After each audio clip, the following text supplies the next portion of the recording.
स्वामी प्रसाद मौर्य पहले नारा लगवा रहे थे कि जब तक आप मुझसे तेज आवाज में नहीं लगाएंगे तब तक नारा देता रहूंगा। एफआईआर दर्ज होते ही हेकड़ी ठंडी पड़ गई है क्या? अब बोल रहे हैं कि मैंने तो दृष्टांत दिया था। देखिए, बिल्कुल हम खुद स्वामी प्रसाद मौर्य के पास पहुंचे थे और ये जानने के लिए कि भाई एफआईआर दर्ज हो गई, तो उन्होंने हमसे बातचीत में यही कहा कि मैं तो कह रहा था कि 1993 में ये नारा बहुत चला था, मैंने कोई नारा लगाया नहीं, मैं बता रहा था कि वहाँ जो पब्लिक थी कि भाई ये नारा बहुत चला था और इसी तरीके से साथ आकर हम कहीं ना कहीं बीजेपी को रोक सकते हैं। पर अब वो कह रहे हैं कि वो दृष्टांत बता रहे थे, यानी उस समय की बात बता रहे थे, पर जो विजुअल है उसमें आप साफ देखिए किस तरीके से वो कह रहे हैं कि भाई जब तक मुझसे ज़्यादा तेज आवाज़ आपके नहीं आएगी तो वो नारा वो लगाते रहें। देखिए, एक चीज़ वो ज़रूर कह रहे हैं कि भाई सरकार है तो सरकार तो बार बार जो है मुझे मेरे ऊपर एफआईआर कर रही है, और एक तरीके से मैंने इसको वो कह रहे हैं कि जिन्होंने मेरे खिलाफ तमाम सारी चीज़ें कही, गर्दन काटने की सुपारी दी, जीभ काटने की सुपारी की, जो लोग तलवार लहरा रहे थे उनके खिलाफ तो एफआईआर नहीं हो रही है, मेरे खिलाफ सरकार जो है लगातार एफआईआर कर रही है। फिर वो ये भी कह रहे हैं कि कानून को मानने वाले हैं। पर देखिए, स्वामी प्रसाद मौर्य ने जो कुछ कहा, फिर एफआईआर हुई, ठीक है, किसी संगठन ने वहाँ पर ये कहा कि जो हिंदू हैं उनकी भावना है, तो आज आपने सुना उन्होंने बातचीत में कहा कि वो खुद हिंदू हैं, वो इन्होंने ये बात कही। तो इस तरीके से, पर उससे ज़्यादा महत्वपूर्ण क्या है, मायावती का ट्वीट आना। उस ट्वीट में मायावती ने क्या कहा है? मायावती ने कहा कि ये जो भी नारे थे, चाहे ये नारा हो, चाहे राम मंदिर को लेकर या अपर कास्ट के लिए जो भी नारे थे, वो दरअसल समाजवादी पार्टी की साजिश थी। यानी यार मायावती भी ये कह रही है कि ये नारा कभी बसपा का रहा नहीं। बिल्कुल, मायावती कह रही है कि बसपा का नारा नहीं था और जाति द्वेष फैला रहे हैं। बहुत शुक्रिया अनुभव आपका हमारे साथ जुड़ने के लिए। कीर्तिनिधि पांडे जी सीधे आपके पास आ रहे हैं। क्या हो गया है आपकी पार्टी को, आपके नेताओं को? संविधान की बात करते हैं, संविधान की धज्जियां उड़ाते हैं आप, धार्मिक जो सद्भाव है, और ये स्वामी प्रसाद मौर्य इतने बेलगाम क्यों हो गए हैं? अवधेश जी, 3 तारीख को रायबरेली में मान्यवर काशीराम साहब के प्रतिमा के अनावरण के अवसर पर जो बात समाजवादी पार्टी के नेता स्वामी प्रसाद मौर्य जी ने कहा, वो ये सही है कि 93 में सपा बसपा गठबंधन के बाद उत्तर प्रदेश के हर जनपदों में, हर सभाओं में जहां नेताजी और काशीराम जी जाते थे, ये नारे लगते थे। इस नारे का दृष्टांत किसी की भावना आहत करना नहीं है। नहीं, दृष्टांत नहीं दिया गया। बाकायदा स्वामी प्रसाद मौर्य ने कहा कि आप लोग नारा लगाइए और जब तक मुझसे तेज आवाज नहीं आएगी तब तक ये नारा लगाता रहूंगा। फर्क है अवधेश जी, इस नारे का भाव सिर्फ इतना है कि जो लोग धर्म के सहारे राजनीति करना चाहते हैं, जो लोग विकास को, संविधान को, लोकतंत्र को पीछे छोड़ के राजनीति करना चाहते हैं। अच्छा, यानी कि संविधान की आप जो व्याख्या है सभी धर्मों के सम्मान की, और समाजवादी पार्टी अपने हिसाब से तय करेगी क्या? नहीं, क्या किसका अपमान हम कर रहे हैं, बताइए किसका? नहीं, हवा में उड़ गए जय श्री राम, इसमें अपमान आपको नहीं दिख रहा है? नहीं, आप किसका अपमान हो रहा है?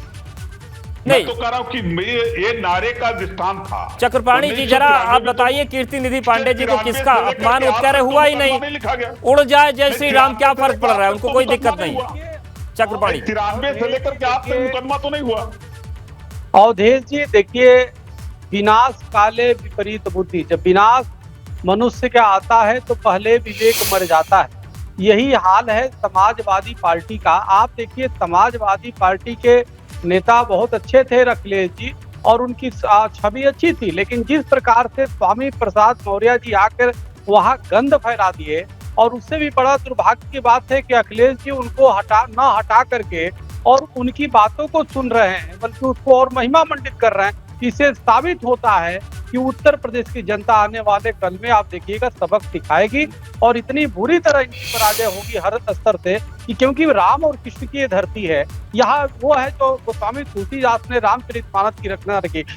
कभी राम को हवा पे उड़ने की बात कर रहे हैं, कभी रामचरितमानस पे प्रश्न उठा रहे हैं। इससे बड़ा दुर्भाग्यपूर्ण क्या हो सकता है? इनके अंदर मन और दिल और दिमाग में जहर है। सनातन धर्म के लिए, हिंदू धर्म के लिए, देवी देवताओं के लिए पहले भी ये गौरी गणेश का जो है अपमान करते रहे हैं और पूजा का विरोध करते रहे हैं। आप देखिए, एक किसी प्रकार के दिल्ली में एक मंत्री थे गौतम, उनका देखिए क्या हश्र हुआ, वो सत्ता से वो बेदखल हुए मंत्री पद से।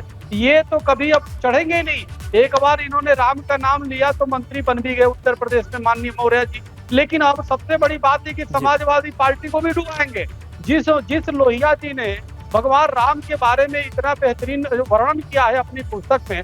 शायद हमें लगता है अखिलेश यादव जी उसको पुस्तक को एक बार पढ़ लें, चाहे हमें लगता है हर समाजवादी को पढ़ ले तो राम भक्त सबसे ज्यादा वही होगा।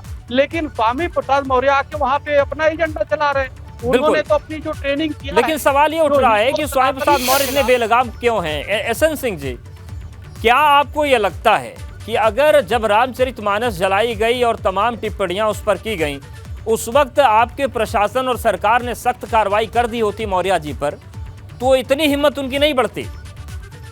देखिए, निश्चित तौर पे अवधेश जी, मैं कह रहा हूँ कई लोग धर्म जाति बढ़ की राजनीति करते हैं, लेकिन धन्य उत्तर प्रदेश की जनता की कि ऐसे राजनीति करने वालों को स्वतः सबक सिखाते हुए, जय श्री राम करते हुए आज भारतीय जनता पार्टी की एक विकासवादी सरकार को बनाई है, जो विकास, विश्वास और प्रयास की राजनीति करता है। और मैं कह रहा हूं, आप किसको गाली देने का कार्य कर रहे हैं? आप इस देश की आत्मा को गाली देने का कार्य कर रहे हैं, सनातन परंपरा को आहत करने का कार्य कर रहे हैं।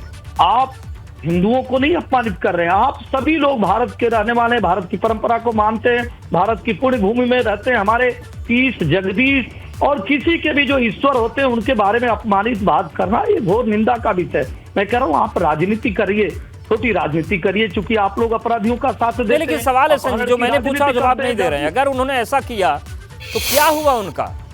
वो तो खुलेआम घूम रहे हैं, मंचों से कह रहे हैं कि मुझसे जोर से बोलो। क्या कर रहा है प्रशासन आपका? जेल गए क्या वो? देखिए, प्रशासन अपने स्तर पे कार्रवाई करता है और जो प्रशासन कार्रवाई करेगा उसकी जानकारी वो देगा। भारतीय जनता पार्टी के प्रवक्ता होने के नाते निश्चित तौर पे कहूंगा, उस समय भी भारतीय समाज, भारत का समाज, उत्तर प्रदेश का समाज, भारतीय जनता पार्टी ने उसका विरोध किया था। और सबसे बड़ा मंदिर है, सबसे बड़ा जो जनता है, उसके बीच में हम इन चीजों को लेकर गए थे। जनता ने उनको पहले भी सबक सिखा रखी है और आगे भी आपके जिम्मेदार चैनल के माध्यम से जनता देख रही है। मुझे लग रहा है कि जनता कभी बकसने वाली नहीं है। ऐसी समाजवादी पार्टी, ऐसी परिवारवादी पार्टी, ऐसी जातिवादी पार्टी जिसको जनता ने नकार दिया है, मुझे लगता है ऐसे लोगों के बयान पे बहुत गौर करने की आवश्यकता नहीं है। क्योंकि लेकिन ये लोग जातिवाद की जहर को फैलाकर सामाजिक समरसता के ताने बाने को खराब करके अपनी राजनीति चमकाना चाहते हैं।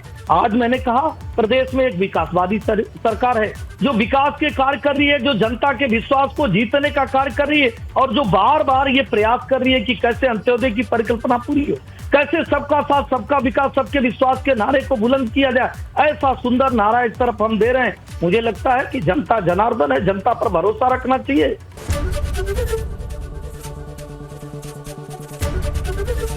एबीपी गंगा, खबर आपकी, जुबान आपकी।